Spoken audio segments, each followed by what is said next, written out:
Onífùfù ti dé o. 1,300 naira péré. In 2021, I came to Oyingbo Market here and told you the story of the amazing market women of Oyingbo Market, how they display the spirit of resilience and enterprise, which is not typical to Nigerian women alone, but indeed to African women. And in that video, I shared with you the fact that majority of the people employed in the informal sector in sub-Saharan Africa are women. According to the International Labour Organization, ILO, 74% of women's employment in sub-Saharan Africa is in the informal sector, in contrast to 61% for men, leading to the feminization of informal labor in Africa. And in that video, I shared with you how that majority of the women employed in this informal sector, as you see in this market, are either illiterate or semi-literate. And that limits how much they can do in terms of doing business in this 21st century, where the world has become a global village. But you know what? Today I'm back here to share with you an inspiring story of one of the market women in this market who has taken her business a notch further and is utilizing technology to do her business and spread it across the world. So come with me, let's go and talk to her. You are going to love this, absolutely. But before we go, if you've not subscribed, what is the matter? Click on that subscribe button, okay? And when you do, tap on the bell, right? Now come with me, let's go.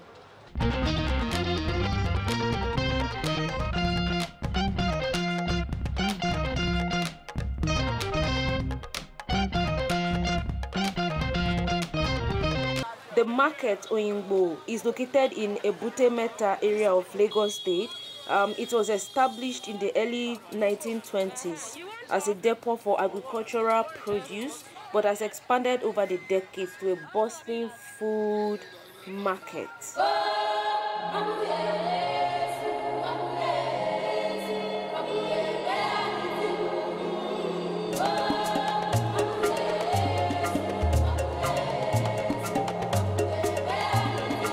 She is. I'm going to let her introduce herself and we hear her inspiring, beautiful story trading in the market. Hi. Hello. Nice to meet you. Same here. So what's your name? My name is Oluwatemilorun Adeola. Oluwatemilorun Adeola. Okay. I find your story very fascinating, and I know a lot of the people watching will as well, that you are trading in the market and you are doing it like slightly different from how other women are doing it. Before we go into that, let's start with your growing up. How was it like? Well, my mother was a business person. She was a school principal when I was growing up. I was going to her school. Okay. And then on Tuesdays, she doesn't go to school. Okay. So we come to Lagos every Tuesday. Like, it's permanent. I don't go to school on Tuesday. We come to Lagos. She stocks up her shop once a week. Okay. So I got to know everywhere in Lagos. That's on the Highland, nooks and crannies. When you are going, she will show me this is where they sell this. Okay. Sales. This is where they sell this. So I got to grow up doing business. Because she had about 4 or 5 shops then, and she would stock up on Tuesday. So that's it. And my primary school, I went to primary school, Streamliners in Agege. I went to Idomode Grammar School at Songwater. Okay. I finished in 2003 and I proceeded to university. Even all through when I finished in secondary school, I started with phone call. Okay. I started business in 2003. Okay. When the 20 naira phone call was. The GSM, when it first came to Nigeria. Okay. So I started with that, selling cards, and I was managing my mom's business at the side too. So I've always grown to know business from childhood. Okay, interesting. That means you grew up in business, and that piqued your interest in doing business. So you talked about primary school, talked about secondary school, and then you mentioned that you went to higher. I went to Akungba. I went to Adekunle University, Akungba Koko. I studied mass communication, and I finished in 2016. Okay, where is that? At Akungba in Ondo State. Ondo State. Yeah. You are from Ondo State? I'm not from Ondo State, but I schooled in Ondo State. Okay, you schooled in Ondo State. You were born in Lagos? I was born and brought up here in Lagos. So you are Omo Eko? Omo Eko. Cooked Omo Eko? Omo Eko Dada. Omo Eko Dada, nice. So when you studied mass communication, were you studying it for the sake of practicing, or you were just studying it for studying sake, but you finish and go back to doing business? What was your plan? Well, initially, I never wanted to go to school. I always like business. So my mom said that if you want to do business, you still have to go to school. So my mom wanted me to go get into school to even study law. I told her if I study law, I'm not sure I can cope. Okay. So I was able to get into university, study mass communication. I did in mass comm there are sequences. Okay. We have the journalism sequence, that's people that want to be on TV. Okay. We have the print sequence, people that want to be in the newspaper industry. And we also have the advertising sequence. Okay. I was in the advertising sequence, that's public relation and advertising. So in university, I learned a lot of things about advertising. Okay. I learned how to get people's attention, how to prepare advert, like all these Omo, clean. I learned all of that. So it has really helped me in business now. Like if you see my advert online, the first 1, 2, 3, 5 seconds catches your attention. And if you can, as an online seller, if you can get the attention of your watcher, of your viewers. For the first 5 seconds, then they are hooked. I just want you to explain further how you do your business online, because the peak about your business is you've taken it further away from the market, the traditional market, to the online market. So just talk to us more about how you advertise and do your business online. My mom, being a principal, she has a school. So while we were in school, she already gave me I was the first daughter. So she already gave me the first daughter. Immediately I finished school, I was going to come and sit down in her school. She has a very big school, primary and secondary school. She gave me the impression that I didn't like teaching. So when I came from university, I was in her school, I was helping her out. Then from there, I thought of what I could do. And you know, food is something that we really need to eat. Even if you don't buy clothes, at least you eat twice a day. Exactly. So I decided to venture into the food business. I spoke to her, then to give me money she couldn't afford. So I was able to gather small money, 15,000 naira. And I came down to Oyibo market back then. That Oyibo bus ultra modern. I think it's new now, that bus stop then. It was not there then. So I came in here, I bought crayfish, about a few paints, I bought pepper, I bought a few things with what 15,000 could buy. And I went back home, I got these PET bottles, this small Pepsi. I shall filled. And then I told my mom, I started, she was like, what's this now? How will I send to university? And then you tell me you want to sell crayfish and you think, I say, I have a big school here. She had a 3-story building school. This is enough for you to say, no, I don't like teaching. I want to go into business. And then she was still in service. Then she had a private school and she was in service, still working with the government. So that day I just showed up at her school with my basket. And I said, Mom, I want to sell. She was like, sell to who? I said, to your teachers. So you sell to, don't come and embarrass me. You're embarrassing me. So she called a messenger or a secretary, I can't remember exactly. I said, okay, take this basket of my daughter to the staff room, go and see what you can bring out of it. And that was how secretary took it to the staff room, and then she sold out. Wow. My crayfish, everything got finished. I was so happy, like, Mommy, you see now, you didn't want me to do business and you can see I'm thriving. So when you get to the point where you stop. You guys not in that school for me. You know, that's what I built for you to sit there. So and that was how I started making crayfish. I would dust it, remove the dirt, seal in sachets, and I was going from schools to schools, and I was thriving. I would go to market, go to Shagam market, go to Ifo market. I was selling in sachets then, and I was thriving. At that point, I was thriving. So when 2020 came, and then there was COVID, and we were home, I couldn't supply my suppliers, people I supplied to I had distributors then in Abeokuta, in Shagam. I couldn't reach out to them and I was getting broke. So I ventured into online.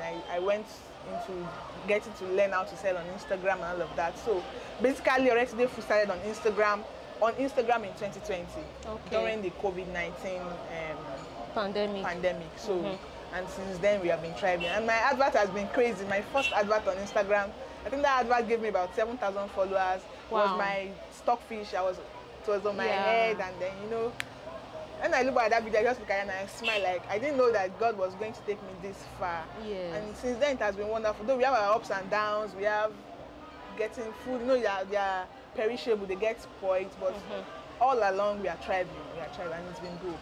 Okay, it's been good. I like that. The COVID pandemic happened. What seems like a disadvantage to a lot of people, you were able to use it, you know, creatively, innovatively, and that was like the turning point for your business. So, you know, your adverts are very catchy, and I like the fact that you said you studied mass communication and majored in advertising, and that has been giving you, you know, the edge that you have in doing your business, unlike other women in the market here. So what do you think can be done, you know, to give the average market woman also an, you know, an edge? Maybe not now, but in the future.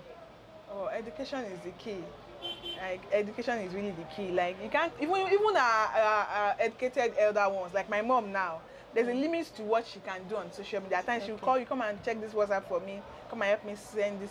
Then we need to expose, even from childhood, we need to expose our children to the internet, to online website, all of that. They need to learn from childhood so that they can grow up, and then very soon this, I doubt if we'll still have market women like physical market. I doubt if we have physical market. We are going to get to that stage. We are getting there slowly. But our advice that education is key. Even if you have girl child, boy child, let them learn education, and not just education, let them learn how fast it's going now, especially on the internet. So that's my advice to women. And if they are there, we have market women here too that sell online. I have a pepper seller here too.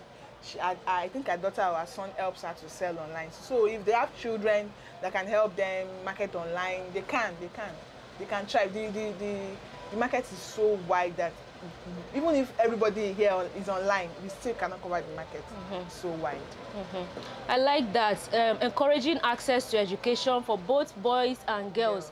It's what will give them that edge, especially now that the world has become a global village where things are changing every day. Like, you go to bed and wake up, one new technological innovation has come up, and you can't afford to be left behind. And what do you think, apart from access to education, even in terms of technology, do you think there's anything technological that can be done now? Yeah, there is. We have a lot of online platforms that are getting to encourage market women to. If they just go, I think some of them are very smart. I knew a few market women in my markets here that they are very smart, and if they eventually have access to an online platform that can just give them training for like 1 or 2 weeks, they would know how to manipulate and get their way, get their way out on time. So I think there are some smart ones. In fact, they are all smart for them to be in the market, sell, no change and all of that. They are all smart women, but they just need that a little bit of enlightenment about the online platform. So you are suggesting some form of short course training, semi-formal, that will just help them access that. I think that's also a good suggestion. All right, so now back to your business. You mentioned earlier how you started and some of the things you trade in, but we want to understand your business better. What kind of food items you trade in?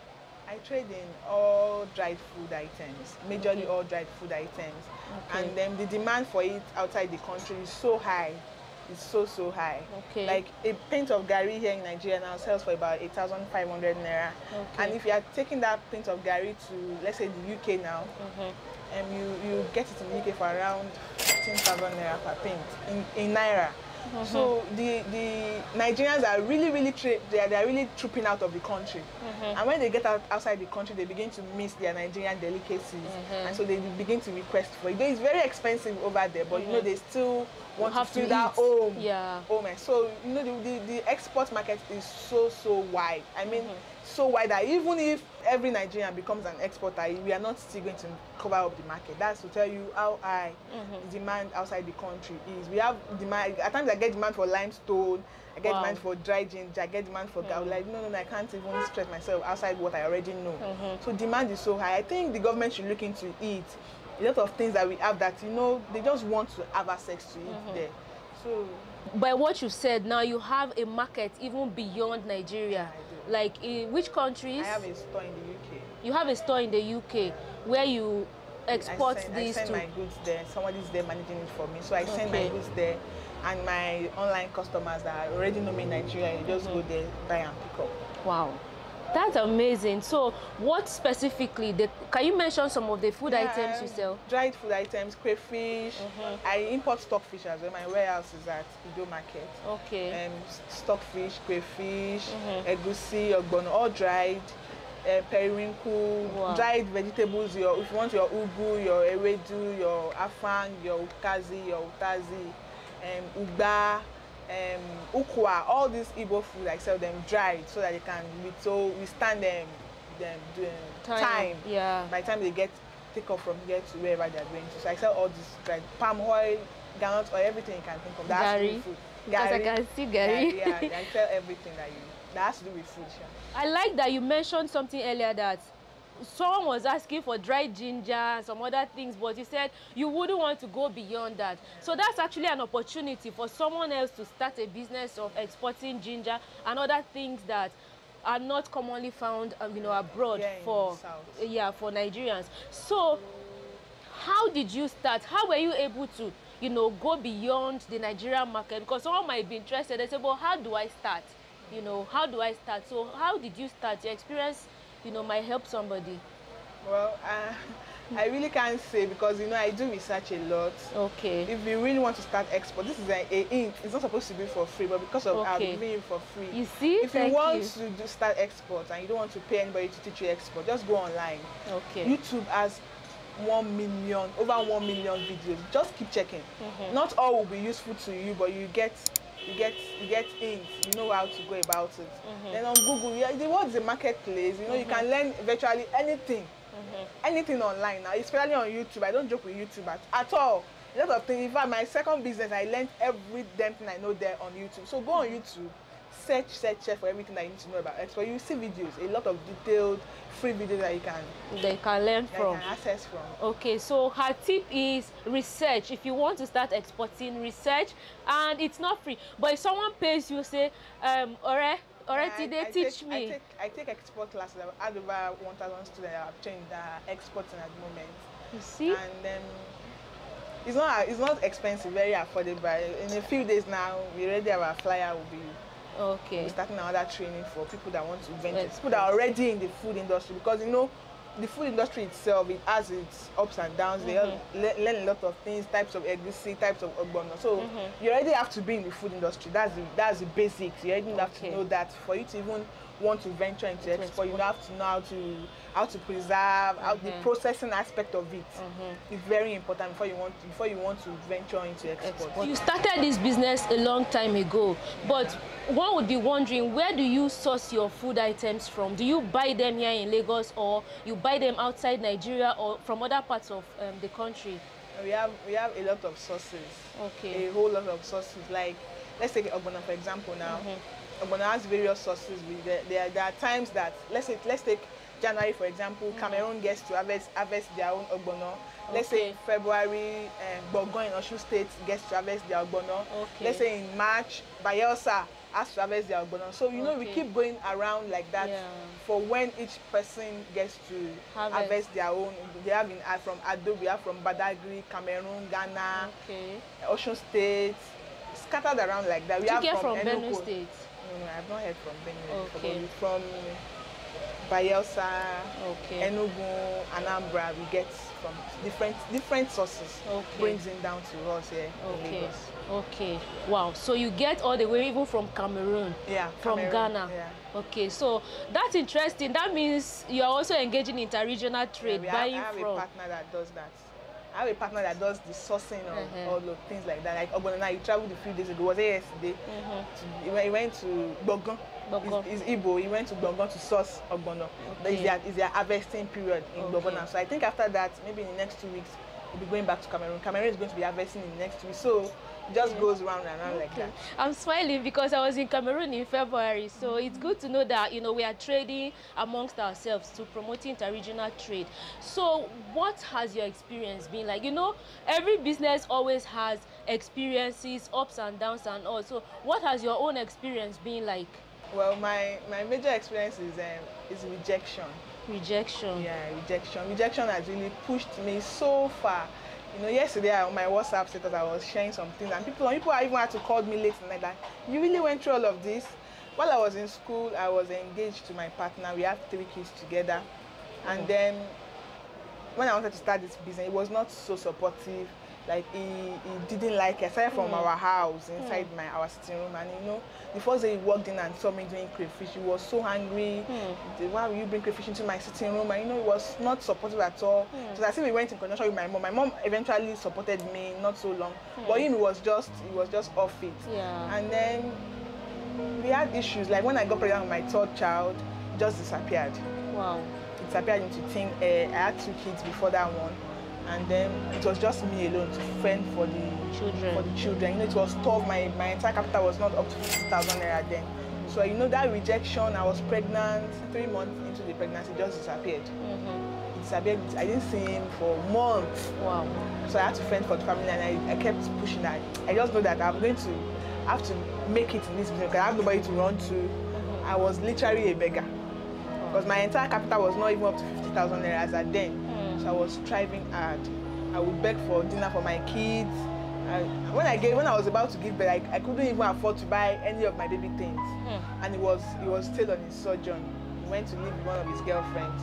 I went there to beg the girlfriend to allow him to come back, but he refused. So the day I was going to fall into labor, it was in the midnight. It was just me at home, so I had to beg somebody. Actually, I gave birth at the hospital entrance, and he arrived 8 days after I gave birth to my last baby. And I told him, 8 days after? I told him that he can't work again. If I can survive the past 6 months pregnant and labor, delivery, and you were not here, so I don't think we can cope again. That was how we went our separate ways. And since then, I've been fending for my kids all by myself. So I just have the rejection I had from my partner. Has pushed me this hard to just make sure that my kids get anything they want that money can buy. So that's one of my push. Yeah, and that has helped you in your business too. Really helped me. So have you experienced rejections as far as even your business is concerned, maybe with customers or partners and all? Yeah, I am. Like I remember the first time I came to the market to buy stockfish. And when I'm about to start a business, another aspect, you know, we have a lot of aspect of this food stuff. I really went into prayers. I was praying that God, as I'm entering this market, just direct me straight to the person that is going to do me well. So when I got to the market, I met this man. He's a very good friend now. You know, he was really, really helpful. He was saying, okay, yeah, check this, check that. And then this woman came and said, why are you scattering my market? Because you want to buy a market of 50,000 naira. That was going to be my first bag of stockfish.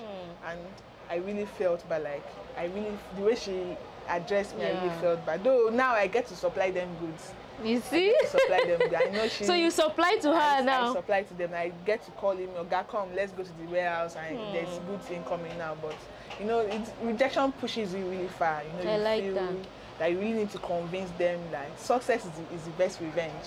You need to be successful. I like that. Success is the best revenge. We mentioned earlier about how you are using the internet to do your business, advertising and all. It's no news again that technology has come to stay and the world has become a global village, basically. So how are you using, you know, technology, the internet and all, beyond just, you know, posting your market ads on Instagram? How else are you using technology to push your business beyond Nigeria like you do? We have a website. Okay. Aside from our Instagram page, you know, you can get on our website, buy whatever you want, make your payments, and we just get our alerts here. Okay.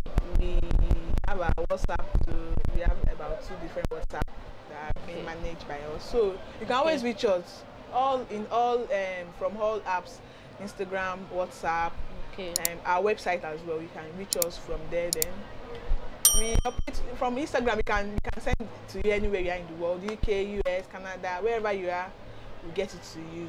So that's how we use POS. If you can, we have people that walk in to buy as well. They already know our address. Our address is on our Instagram page, so you can walk in and buy. And talking of technology too, we have various technology like our sealing machines, our dehydrator.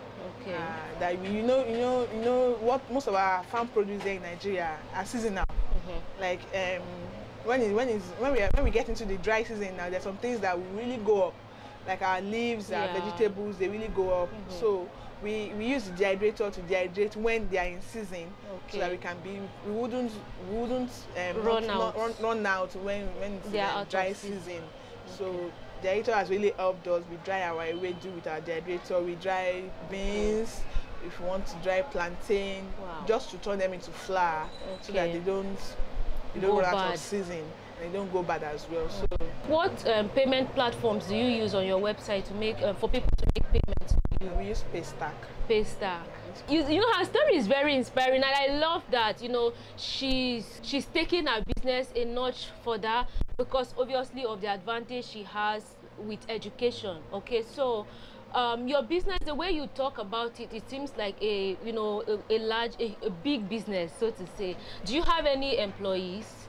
Yeah, because you can't possibly be doing all this alone. Yeah, I do. At the moment, we have 6 employees. 6 employees. 2 online. They work only online. You don't get to come to one. There are 4, like you met here. 4 of them are here, and 2 online. So at the moment, here at our retail store, 6 employees, aside from the warehouse. Wow, that's good. This is beyond just a business that caters to herself and her family. She's also providing employment opportunities to others to also earn a living and fend for themselves. So honestly, this is what education can do. It gives you wings to do a lot more, to achieve, and you know, it gives you that extra advantage compared to someone who doesn't. I'm emphasizing education because she mentioned earlier that her advantage is that she's educated, and I absolutely agree with her. So as parents, I feel it's very important to encourage our children to go to school. As duty bearers, we should be able to, you know, create opportunities for young Africans, regardless of the country you are, to be able to access at least basic education, so that you'll be able to fit in our present, you know, world, because things are moving very fast. Yeah. So what else do you want us to know about your business? Consistency.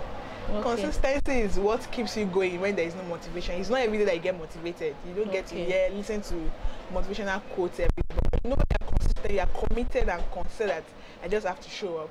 I just have to show up. You know, it's when we started on Instagram, you know, people were looking at me like, who is this strange person? I was dancing, shake this, shake that, doing a lot of different things that people don't really know on Instagram. You know, I was able to gather my audience, and even if they didn't get to buy from me, you know, I got recommendations. You know, go to Oretide Foods. I know I go to Oretide Foods. So persistence, you just have to be persistent. Like when I was young, I listened to a program from Dr. Olukoya. He said, whatever you can't find there to do it well. So even if it is just clothes that you can sew, if you can do it so very well, even if you are in the hole, inside one small hut, anywhere you are in, people will get to locate you. So whatever it is that you are doing, do it very, very well. Make sure that you put in all your best, and don't forget the part of God. You know, put God ahead, let God lead your path. Always pray. There's always the spiritual aspect before it even manifests in the physical. So put God first. God is important in everything that we get to do. From what you've said now, what people need to know about your business is the fact that you've stayed consistent despite the challenges you faced, and even days that you didn't feel like getting up from the bed, you stayed consistent, and that is what has brought Oretide Foods this far, and we are talking about it today. I love that. So now, one question I always ask is, what is the word you have for young African girls or young African women out there who probably have dreams or who think there is nothing for them? They probably lost hope. What do you have to tell them? In all things, as a woman, the first thing that you should be on your mind is financial independence. It's very important. Even before you get married, you know, I made that mistake of not getting financially independent before I got married, and it caused a lot of issues when I got married, because you know you have to be dependent on the man. So please, in all things, the first thing that you have to pursue as a lady is financial independence. Whatever you are trying to do it well.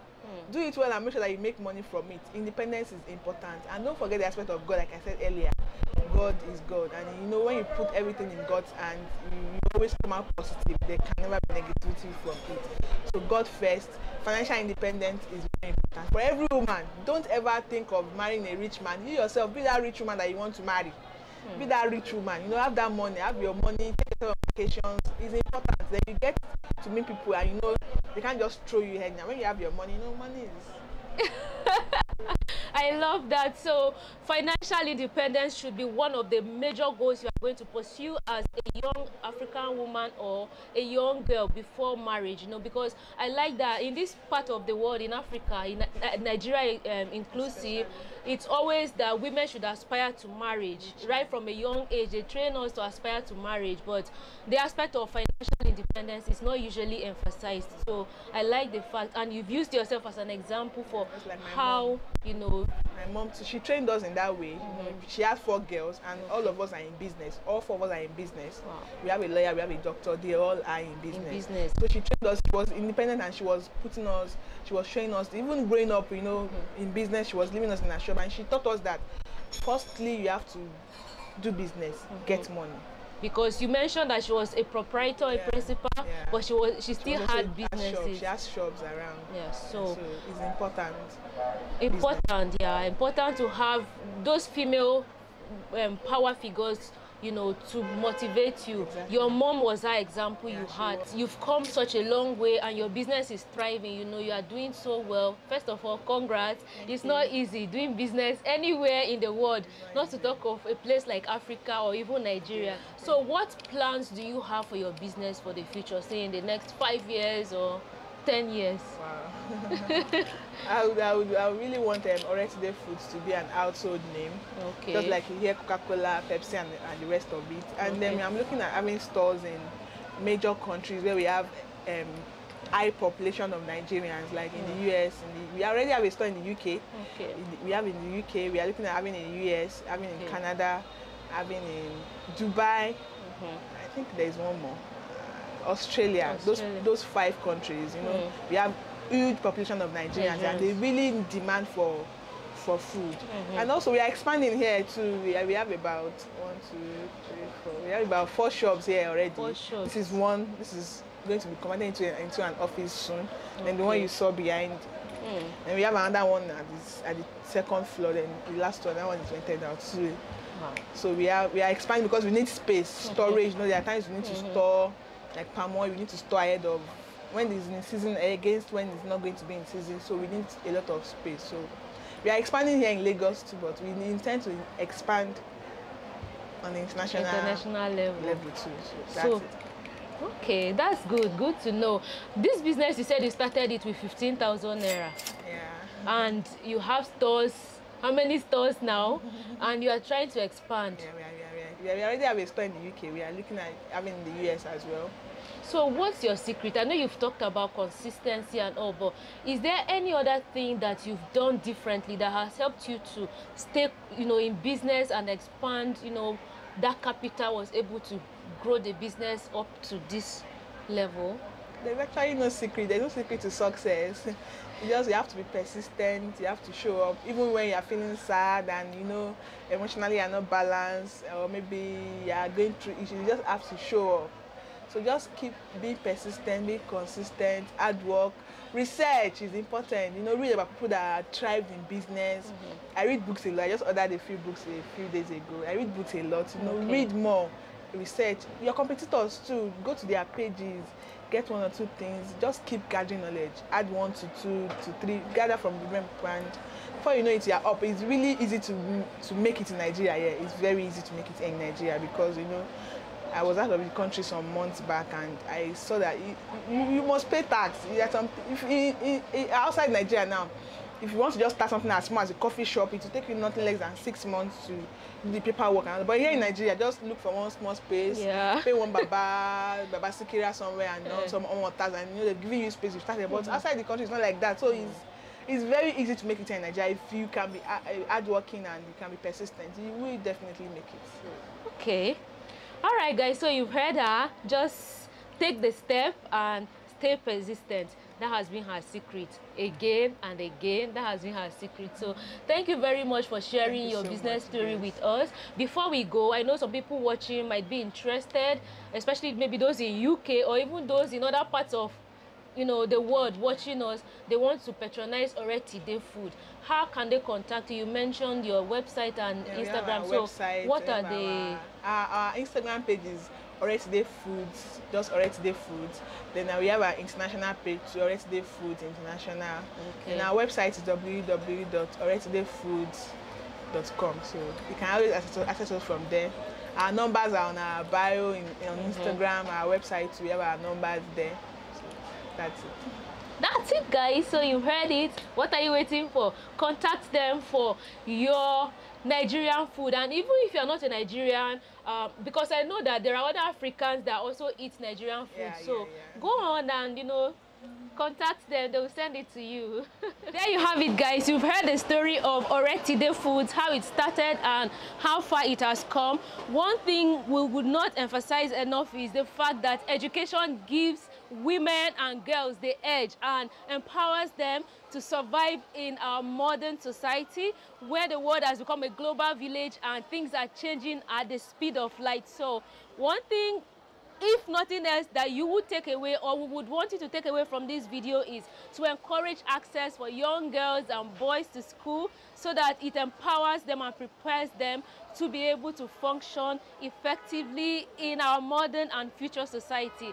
Thank you guys for watching. What do you think? Like I always ask, drop a comment. Indeed, Oretide is an Afri-boss. She has used technology to take her business a notch further than the norm that you see in traditional African markets. And that is absolutely commendable if you ask me. But what do you think? Drop a comment like I always say. And if you've not subscribed, what's the matter? Kindly click on that subscribe button, okay? When you do, tap on the bell and select all. That way you will always be the first to know when I post a new video or I do a live stream, okay? Go on and subscribe and definitely share this video, okay? Let the world hear the story of this Afri-boss. Thank you guys for watching. I'll see you in my next video. Until then, stay safe, healthy, be law abiding. Virtue Grace, the African storyteller. Bye. Mwah.